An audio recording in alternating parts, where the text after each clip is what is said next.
What's going on, guys, and welcome back to another spoiler recap here at Big Gold Bell Media. Cam and Damian G here for another review of Tokyo Vice Season 2, Episode 8 on Max, premiering March 28th. Okay, so we've been through 7 episodes so far, Damian, and seems like the intensity is definitely turning up a notch at this point. There is so much to unpack in this episode. I don't even think we're going to be able to hit on every single key point, but we're just definitely going to talk about some of the hot topics that were going on in this episode. Right. And the viewers, you guys are going to have to tell us what you think of this episode when you get to see it on the 28th, and make sure you leave a comment below. So what did you, let's start reversal how we usually do these episodes. What did you think? What would you rank it? We're just going to do a ranking straight. Oh, 5 out of 5, dude. 5 out of 5. Okay, same. I've seen all season. So yeah, 5 out of 5. Yeah, for sure. I would definitely give it a 5 out of 5 as well. I didn't think they would be able to unpack so many different things in 56 minutes, though, to be honest with you. But Tokyo Vice surprises us once again with another banger, I think, at this point. So this episode actually kind of picks up with Jake and the other newspaper team trying to figure out how they can solidify a way to take down Tozawa. That's been the whole topic of this whole entire season. But now we're starting to get down to the nitty gritty with some actual hard evidence type facts to be able to nail this guy, right? I mean, he's the slippery eel, the one you can't catch, the one that got away, the Phantom Menace at this point. And he's the Teflon Don of Tokyo. Teflon Don. I was gonna say something else, current news, but I'm like, you know what? I'm gonna stay out of that, and we're gonna just go keep with Teflon Don. We'll go with that right now. So yeah, Jake and Trendy, as well as Tintin and Emmy, they are all there trying to figure out, okay, how can we nail this guy? We already know that the government's lying for him, so he must have some type of importance with the FBI, right? Right. For them to be covering for him, as well as the embassy as well. So they're trying to figure out, all right, we need to get a contact with an embassy. Jake says that knowing already damn well they got a contact, right? Right. And it's obviously Trendy's non-title boyfriend, I guess you can call it. I don't know. We call this his partner. That's fine. His partner. I don't even really know. I mean, they're kind of like, a partner. I think that'd be a good, that's a good way to talk about it. I would say partner is the best way to describe it right now. And then we kind of, I am so confused why we keep seeing Tozawa naked at this point. What is going on? Why do I keep seeing this dude's backside every other episode? And it surprised me. I'm like, is this Tozawa again? Did it surprise you? I mean, I was just like, yeah. Well, for a second there, I thought they were showing us, Sato's backside. I'm like, all right, whatever. Right. But nope, it's Tozawa and his wife, who I told you last episode, I said she's got a whole bunch of cards up her sleeve. Oh yeah. And she tries to I don't want to say weasel, but it feels like she weaseled her way trying to get back into his good graces. Like, you've been gone so long. I am your wife. You saw that. Yeah, she was very like trying to canoodle out of here. Yeah, and I'm like, you ain't no Misaki, so he ain't gonna fall for this. I'll be honest with you. Like, and that's what he says. He says, "Oh, you think just because you told me a couple of nice things, I'm just gonna forget what you said, like calling me once a street thug, always a street thug?" No. Yeah. And obviously she's using her tactics to kind of, I don't know if she still wants to, I'm not sure if she's trying to solidify the relationship between the two of them, but she sees that he's certainly coming. Yeah, he's coming into power now. So she's like, all right, if I want to keep my spot, and retain some type of power for myself, I gotta play these cards right. I gotta do whatever this man wants, but whatever he want ain't got nothing to do with you, boo. So now she kind of short, and we don't see much of her in this episode, but there are some pretty impactful scenes that we know that she is not one to mess with at this point. So we kind of jump back, and then we get to see Sato. Sato now has unquestionably become the leader of the Chihara-kai, the Iban, right? And now he's trying to like delegate what we need to do next, right? Well, like, what's our tactic? What are we going to do next? How are we going to stay afloat? Because Tozawa is coming and he's going to take over everything. I think they already know at this point that Hayama was the one behind the shootings. So and it kind of without being an unspoken type thing, you know, like they didn't really say like, oh, Hayama did the shootings, but I think people are kind of figuring out Hothead, you know, like he did it obviously. A power play, right. So Sato's trying to go to these other Yakuza groups to kind of like, you know, unify together to say, hey, you know, if we come together, we can kind of stop Tozawa. Right. Do you think this was a good tactic, or do you think he kind of shot himself in the foot by doing this? I think strength in numbers is always a good battle tactic. I think in this case, you know, Sato reading the writing on the wall, realizing it was because if you recall, when Ishida was alive, it was known that him and what's his face did not get along. Right. So it's like, okay, we already know that. I think this dude's the reason why Ishida's dead. Right.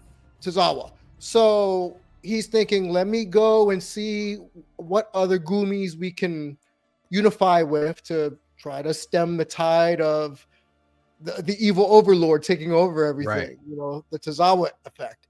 But he's met with no one, essentially. Literally. He goes to other Gumis respectfully, like Ishida would have done, says, hey, if we group together, strengthen numbers, etc., only to find out that 95% of all the Yakuza, all the Gumis have sworn allegiance to what's his face. So he's a lone soldier. Let's put it that way.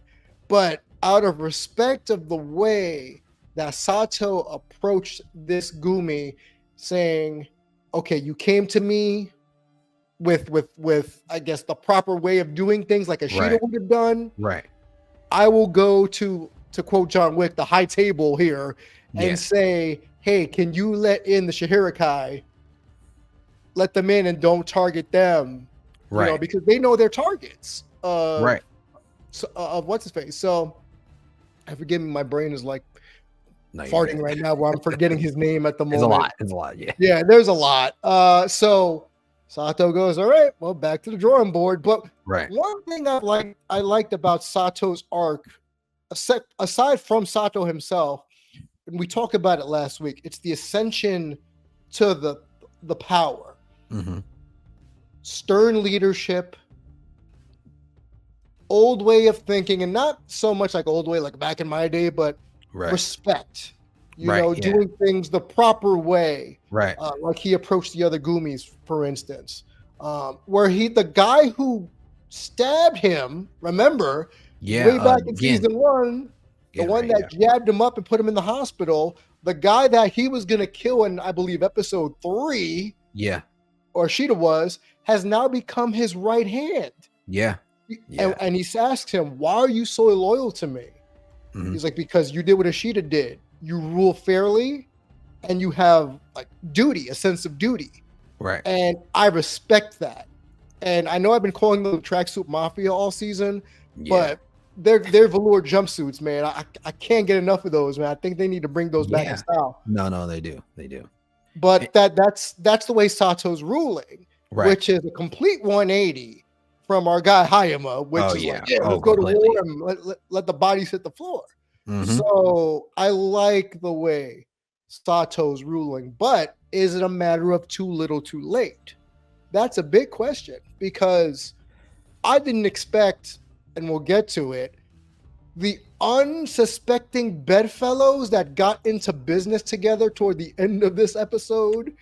Where the enemy of my enemy is my friend. And we can talk about that when we get to it. But just to talk about the Sato portion, his growth has been impeccable. And now he wears the crown. And now he has to take his group from -7 on the food chain to bringing them back to prominence. So that's going to be something for him going forward. I'm interested in seeing how he does it and if he makes it out alive, because every episode you and I talk about somebody's going to get Paulina'd. Somebody's getting Paulina'd. And we thought, I yelled out. I said, I knew it. But we'll talk about that. Innocent bystanders out here. That boy just green in the face. But yeah, I would just to touch on again about Sato's story arc. I feel like they did such a great job. I mean, from season 1 to now, kind of like completing almost full circle. Yes. I feel like there's still, potential to grow if they're able to renew it for a third season, which would be great, I think.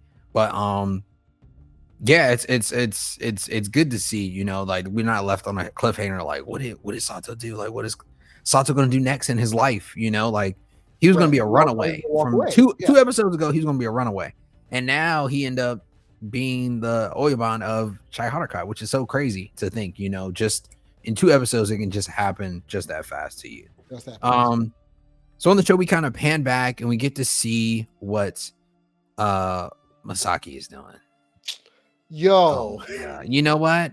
She's in the way. She is in the way at this point because she's touring this house. You got one job, Misaki. You could be fine and cool and rich and doing whatever you want. Your mom could have a good life. That house was nice. That was a nice house too. I mean, it was. I'm thinking it was gonna be something like 12 by 12, something tiny, that she can get in and out of. It was huge. That house was huge. And she over here. Oh, I need a second. Talking to the realtor because Moms is touring the house that was bought, that was purchased for the mom. So hey, Mom, this is your new house. Look how beautiful this is. Modern this, modern that. And then the mom says something real snide to me at the very least. She goes, "Your boyfriend is so generous." So which leads me to believe that her mom doesn't know that Misaki's a professional mistress. Yeah, she probably doesn't think so at all. I mean, her mom probably wouldn't even accept the house if she knew. Right. Or she might. I don't know. I mean, I feel like cultures back then were a little different, a little bit more old fashioned. So back then, she probably wouldn't have even accepted the house, knowing probably where the money came from and where or what her daughter had to do to get this house as well at the same time. So I think that was crazy. And of course, she steps away so that she can call our boy Jake.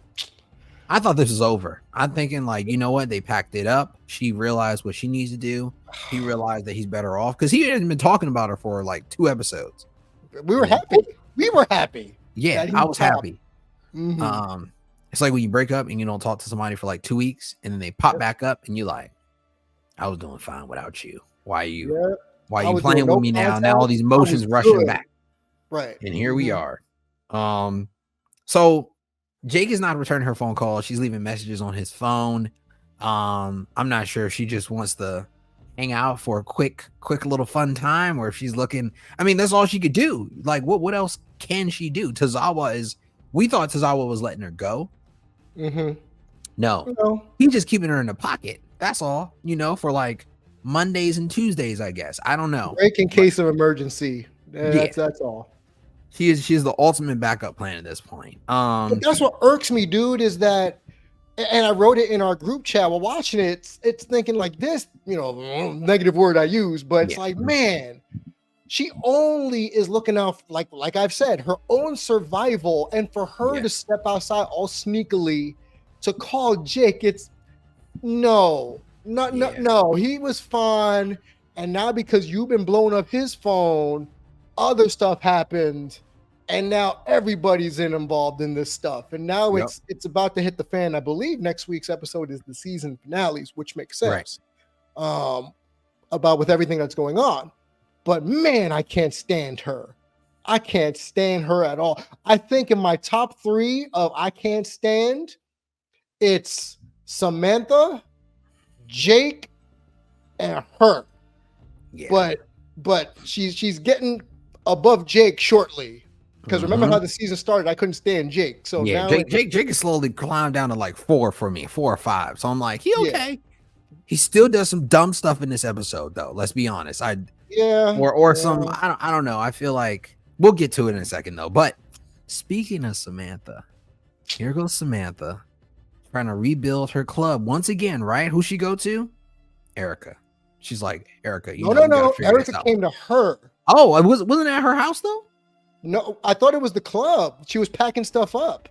Oh, she came. Yeah, she was at the. I'm sorry. So the second time she's seen Erica was not at the club. So she came to the club and Erica talked to her about what. I'm gonna let you take that one. What weren't they talking about like, oh, what happened last week with the ex-boyfriend, Pauline's ex-boyfriend, and pistol whipping him, and that wasn't the plan. And Erica's like, oh, so you did have a plan, right? And Samantha goes, well, that's not how it was supposed to go down. And she said something. Erica said something really poignant in this episode, and she mentioned that for Samantha, her life functions well when everything is hitting the fan, like chaos. Right. And yeah, that's about right. When I think of Samantha, that I think of chaos incarnate, because her and Misaki are the two most troublesome people on the show.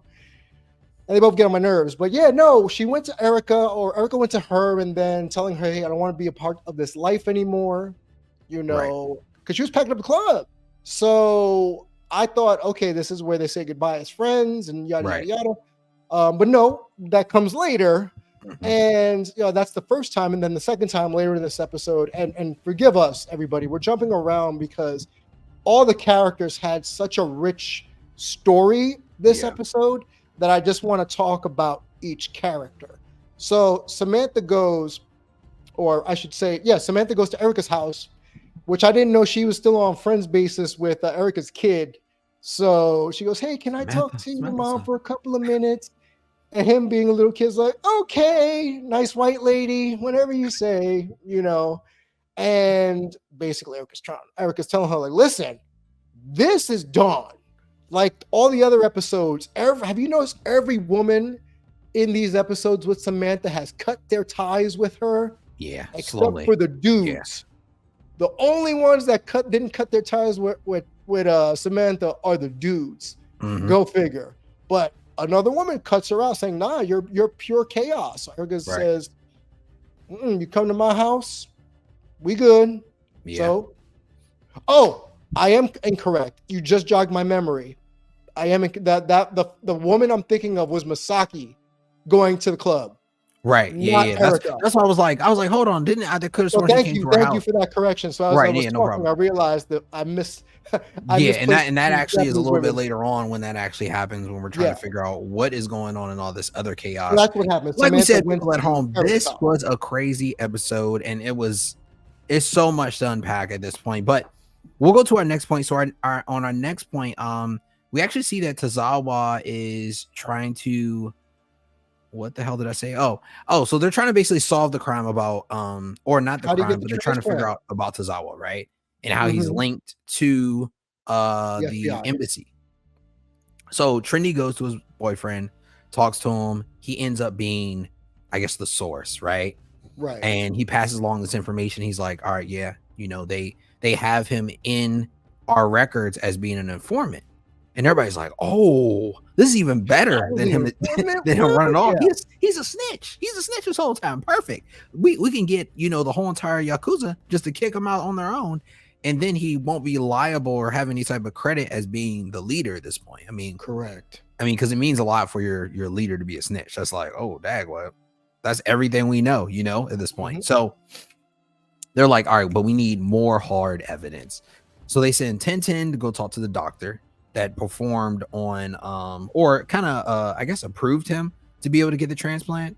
Right. It was kind of like working with Tozawa on a pre-surgery treatments to get him ready for the transplant. Right. But let me take one step back about what you're talking about.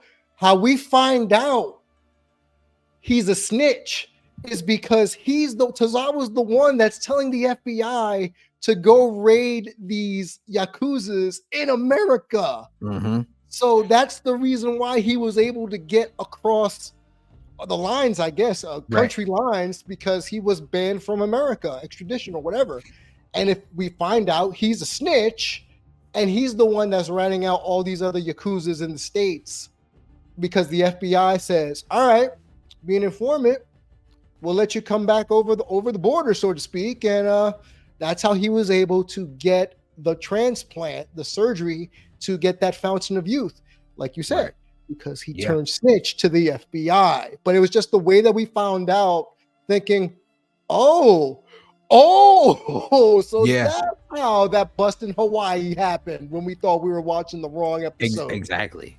Exactly. So I mean, us watching it, we just thought it was a random bust. They just happened to affiliate with it because it was Yakuza, right? So it was like, oh, they're just showing us Yakuza leaving Japan, I guess, and being on vacation. Kind of find out it's more backstory to it, and that bust was because of Tozawa at this point. So I thought that was so crazy. So everybody's out trying to gather their own information, and Jake does this thing where he's done this actually to the doctor before, where he greets you with like a present, or he tries to like flatter you and then try to pry information from you.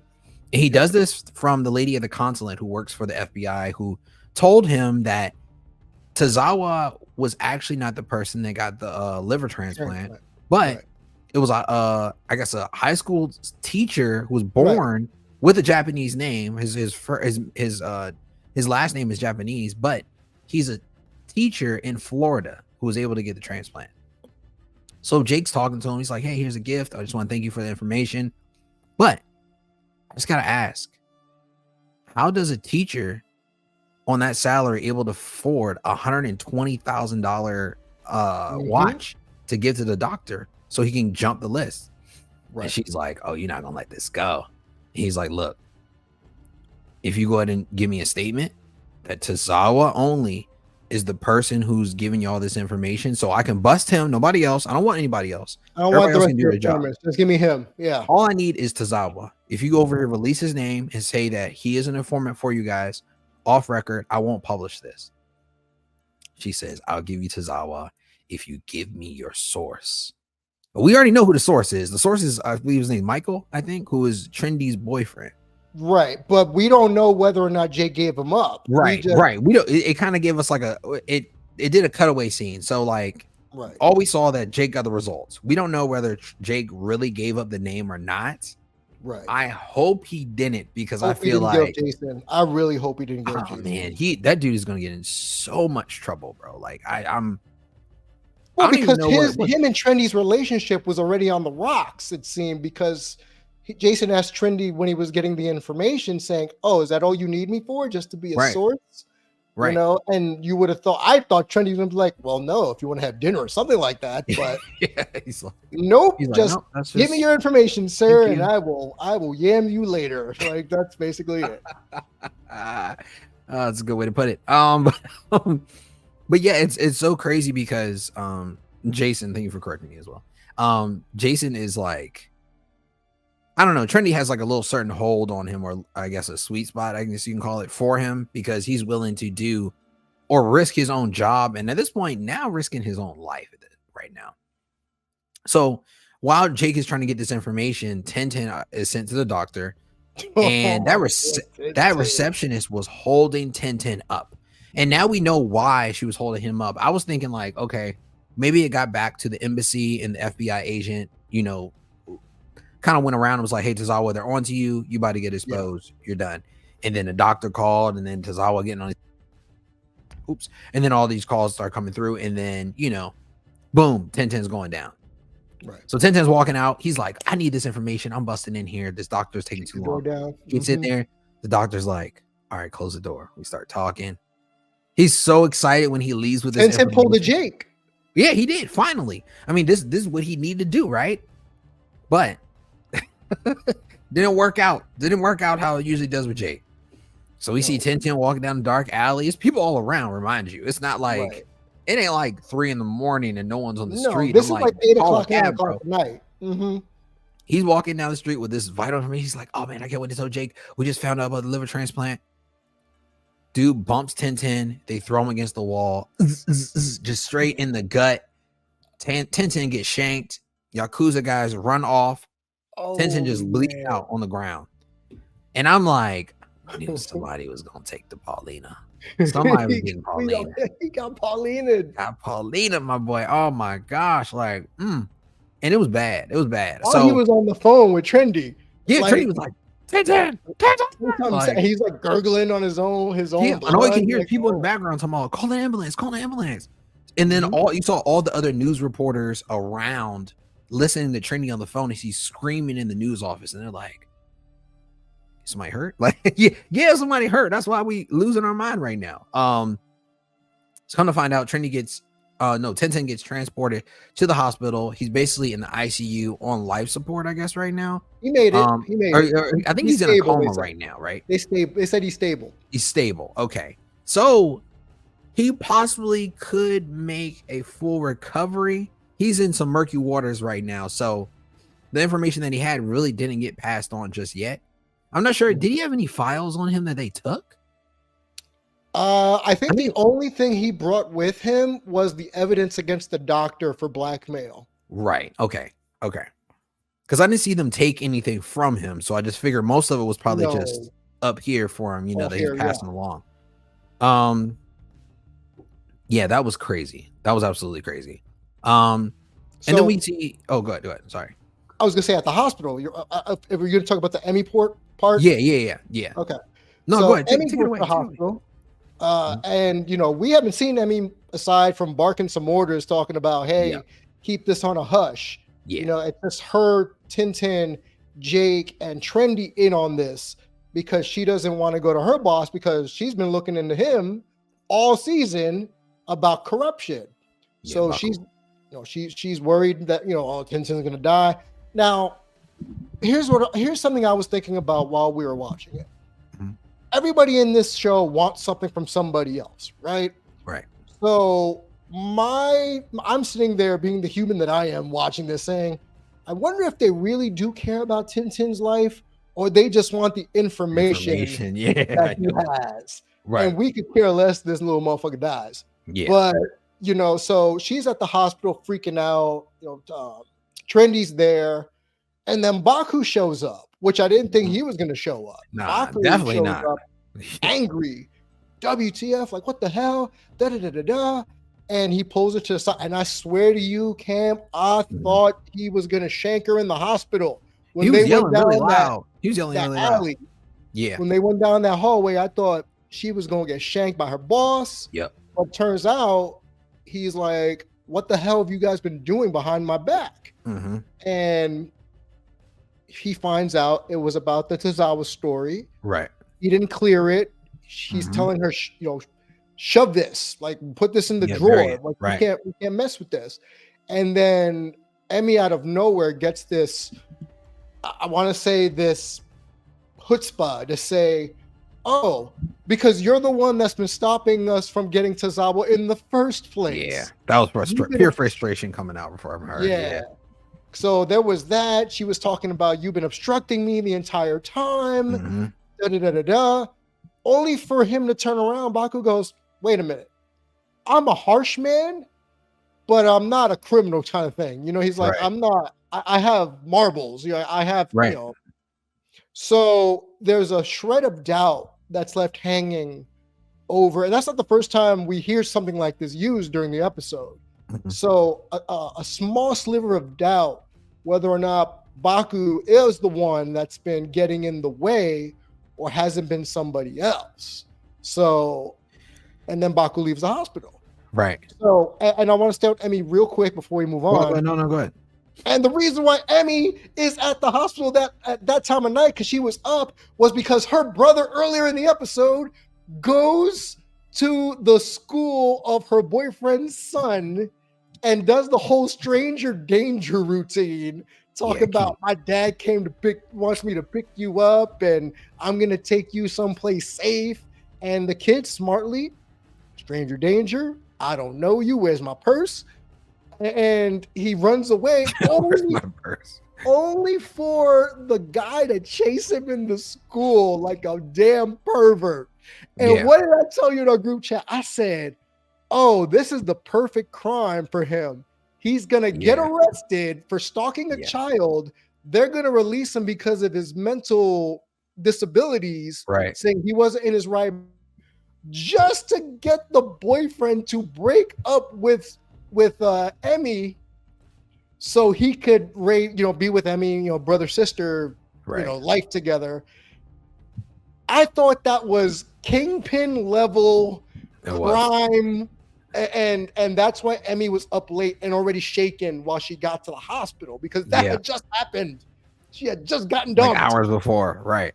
Yeah. And do you think it was really intentional by the brother Kai to or Ki for him to try to take Shingo's son? Like, do you think that was his tension, or it just kind of played out that way though? I didn't think I do believe, because of his mental illness, I want to give him the sliver of, instead of doubt, right, of hope, and say that he just wanted to not hurt the kid, but like he said, he wanted to show that he's not a good father to his son because he let a stranger pick his son up and he wasn't there to go get him. And he tells everybody, I was just going to take him to the arcade. Sounded like some John Wayne Gacy type stuff. That seems like the excuse for everyone that tries to steal children. Like, I was just going to take him to get ice cream or something. Yeah, all right. Sure, you were, sir.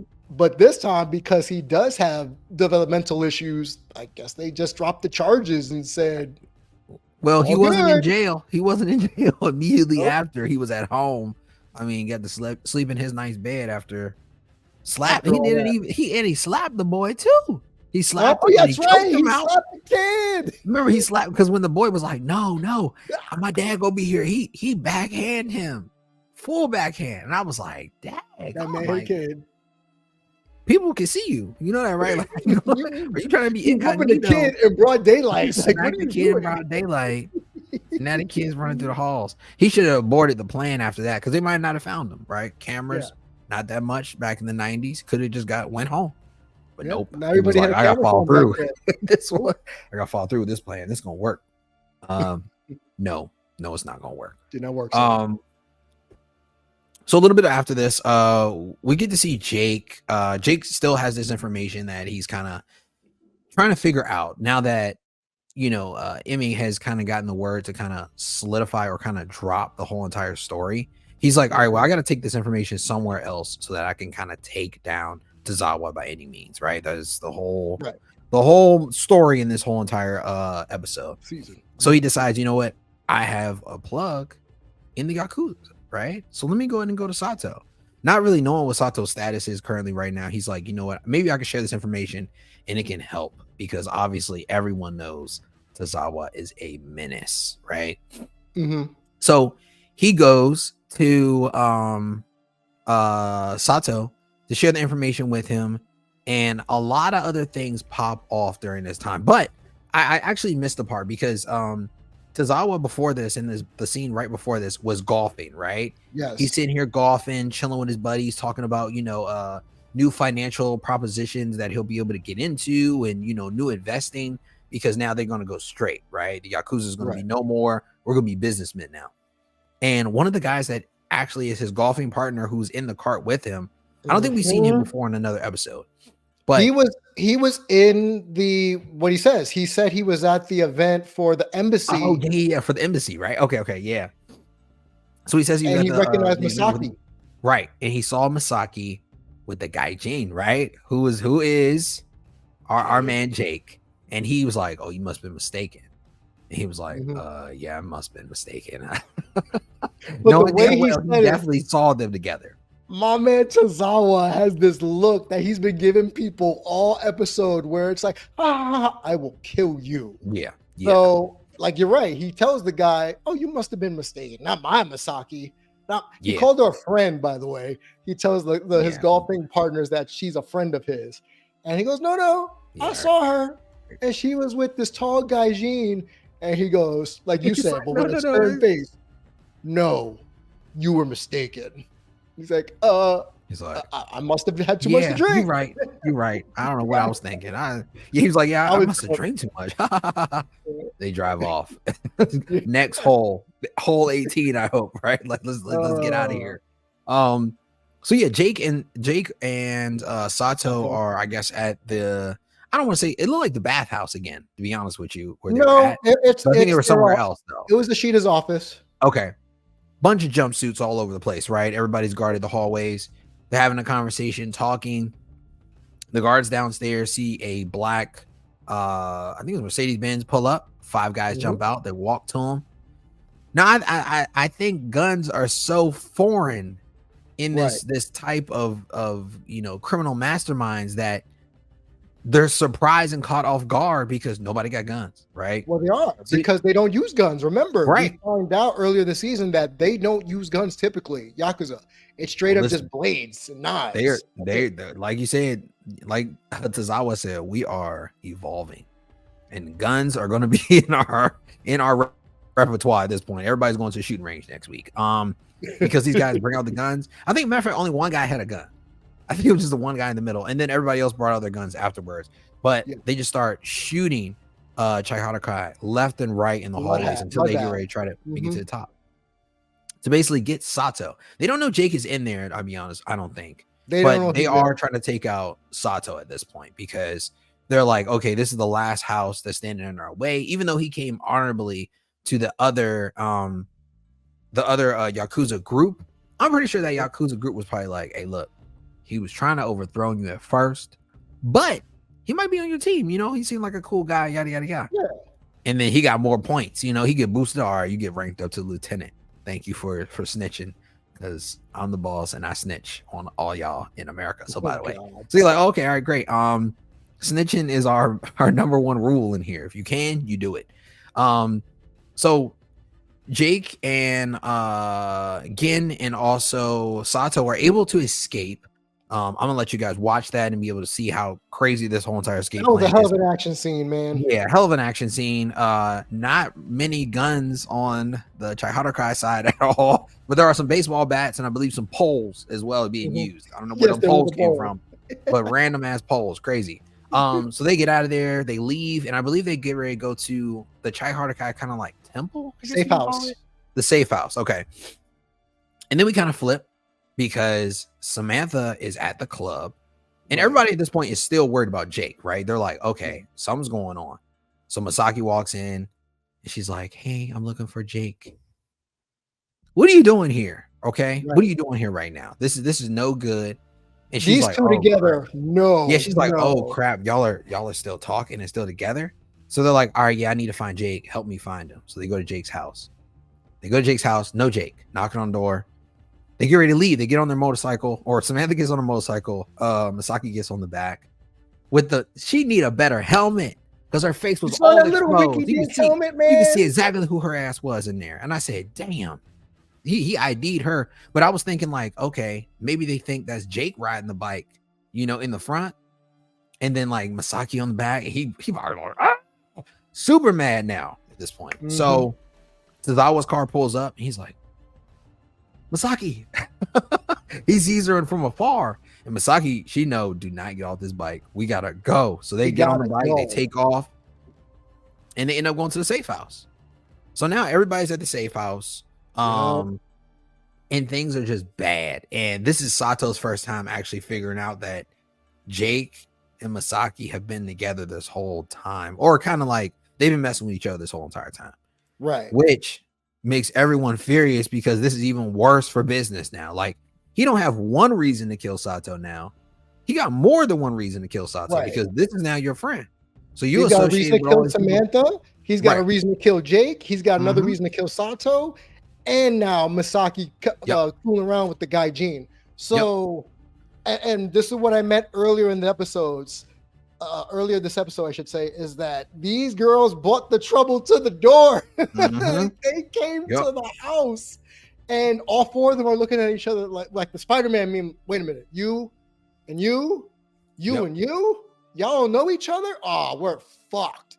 And that is essentially what we got towards the end of this episode, was the four of them and like 3 Chihara-kai that are remaining, trying to figure out how are we going to survive this night? But that's not all, kids, because there's one more part of the story. We're leaving out. There's always a twist at the end. Go ahead. Okay, so our boy Katagiri, which over the last couple of episodes, I said, okay, he's got his spark back. I feel like we're seeing the real detective Katagiri. We find out that the dude who snitched on the motorcade that got the witness killed was on the take from Tozawa, because Tozawa's people caught him with an underage girl. Yeah. And And yeah, he didn't want his daughter and his wife to find out that he was fraternizing with a girl he didn't know was underage until after the fact. Yep. So that's why he's been on the take from Tozawa's group. So Katagiri's kind of grilling him on this. And then he goes, yeah, but I didn't snitch you out. I would never snitch you out. Who cares if a killer kills another killer? But I would never snitch you out. I haven't told them where your family is. So our boy Katagiri gets a bright idea. Go ahead. Tell them where my family is. I'm begging you. Because they've multiple times this episode, we hear people mention cutting a deal. I'll cut you a deal. Yep. So this dude is going to get cut a deal by basically snitching on what's his face. And the way it played out, I knew it was going to be a trap, but I didn't know it was going to be Tozawa's right-hand man. That was the one that was supposed to go kill Katagiri's family. Yeah, Yabuki. I said his name earlier.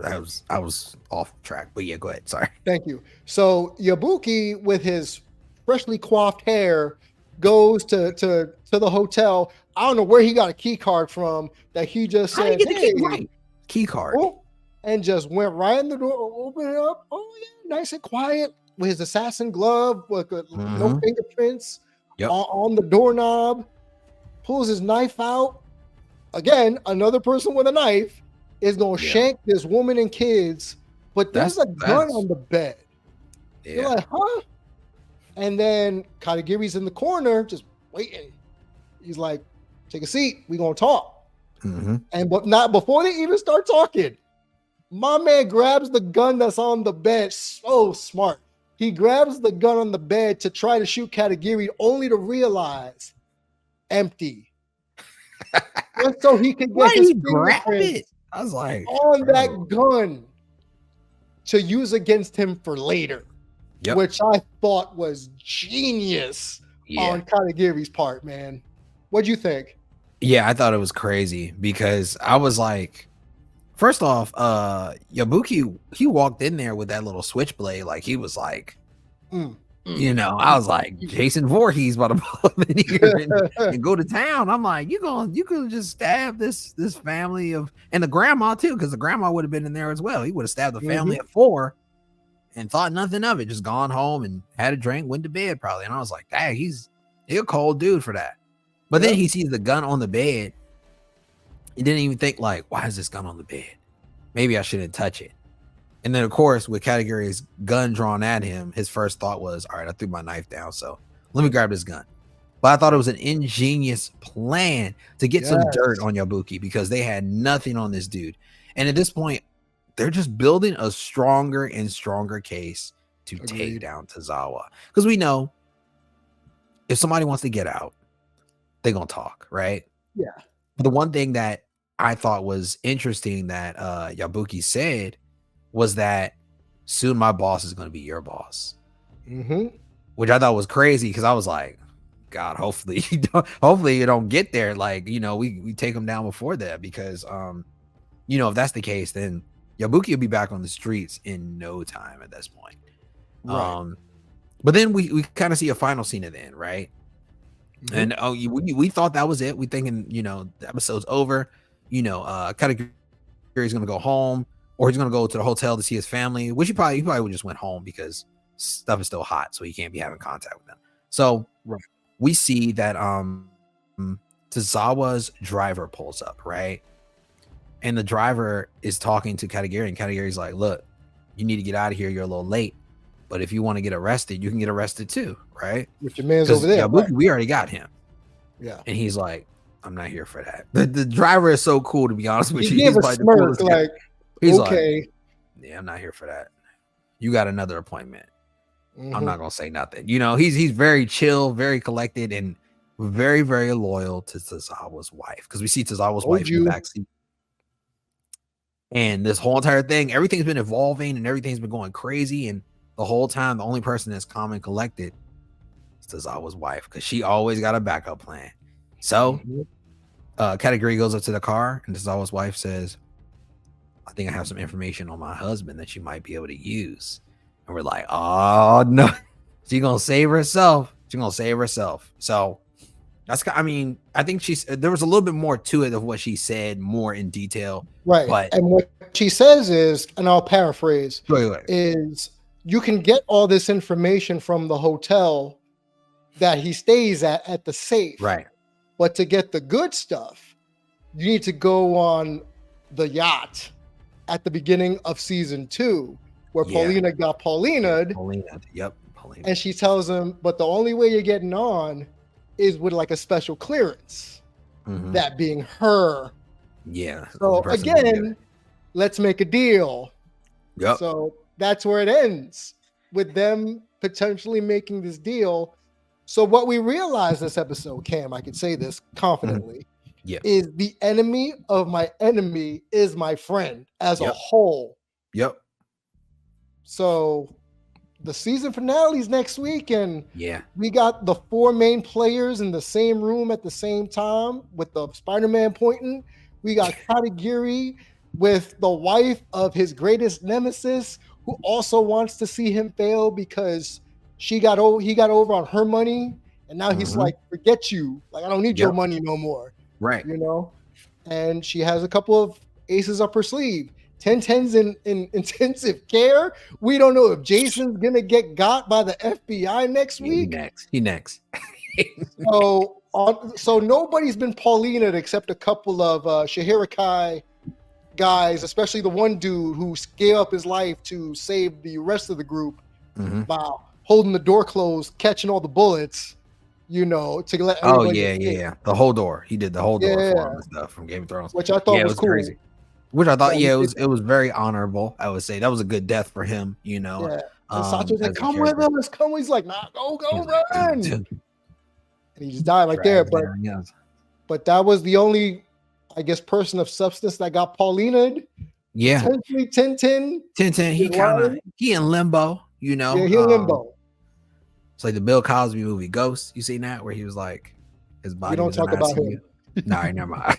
So, do you have any predictions for the next episode of if anybody else is gonna get Paulinaed, right? We'll just keep it at that. Tozawa's going down. I'm just gonna say that it's happening. I don't think so.